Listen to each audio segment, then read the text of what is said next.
మనలో చాలా మంది రైతులు అధిక దిగుబడి అనే ఆశతో కావచ్చు, లేదంటే మొక్కల్లో మంచి ఎదుగుదల రావాలని చెప్పేసి కావచ్చు, చాలా రకాల మందులు వాడుతుంటారు.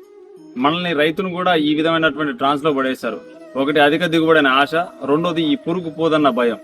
చిన్న మందులు కొడితే పురుగులు చావన్న భయంతో విపరీతమైన పెట్టుబడులు పెడుతున్నారు. ఇంకోటి ఎదుగుదలకు కూడా చాలా మందులు వాడుతున్నారు రైతులు. అయితే ప్రతి ఒక్క రైతన్న ఇక్కడ తెలుసుకోవాల్సిన విషయం ఏంటంటే, మనకు ఈ సైన్స్ అగ్రికల్చర్ లో ఉన్నటువంటి సైన్సే కాదు, మనకు గతంలో మన తాతల తండ్రులు చేసినటువంటి వృక్ష ఆయుర్వేద కావచ్చు, లేదంటే మనకు వ్యవసాయంలో ఉన్నటువంటి పురాతన పద్ధతుల్లో కూడా మొక్క ఎదగడం వల్ల దిగుబడి రాదని చెప్పేసి ప్రతి చోట బలంగా చెప్పడం జరిగింది. కానీ ఈ రోజు ఏ రైతన్నని తీసుకున్నా కూడా నా మొక్కలు ఎదిగినాయి, బాగా ఎదిగినాయి అని చెప్పేసి ఎదుగుదల కోసం మందులు వాడుతున్నాడు.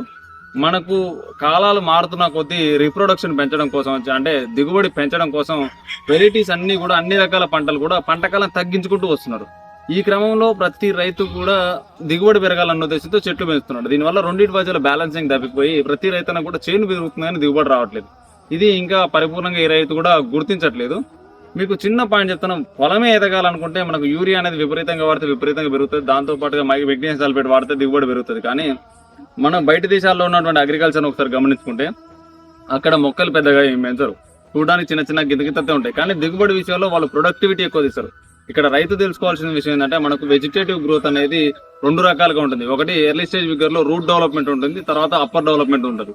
మనకి ఇక్కడ ఎప్పుడైనా సరే గుర్తుపెట్టుకోవాల్సింది ఏంటంటే, వేరు వ్యవస్థను ఎక్కువగా పెంచుకొని మొక్క కొద్ది హైట్ పెరిగినా కూడా దిగుబడి బలంగా తీయవచ్చు. హై డెన్సిటీలో పత్తి మొక్కలు గింతే ఉంటాయి, కానీ 20 క్వింటాలు దిగుబడి వస్తుంది కదా. అదే అమృత్ ప్యాటర్న్ లో ఇంత ఉంటాయి, అయినా గదే 20 క్వింటాలు వస్తుంది. ఈ లాజిక్ అనేది రైతు అర్థం చేసుకోవాలి. ఎప్పుడైతే ఈ లాజిక్ తెలుసుకుంటాడో అప్పుడు ఖచ్చితంగా రైతు బాగుపడతాడు.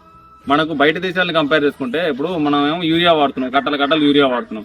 వాళ్ళు వచ్చేసి అమోనియం సల్ఫేట్ 20 కేజీలు వాడుతున్నారు బయట దేశాల్లో.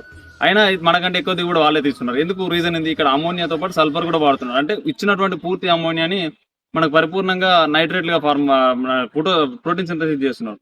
ఇలా రీప్రొడక్షన్ అగ్రికల్చర్ కావాల్సినటువంటి పూర్తి వివరాలన్నీ కూడా తెలుగు వివరైతే యూట్యూబ్ ఛానల్లో ఉంటాయి.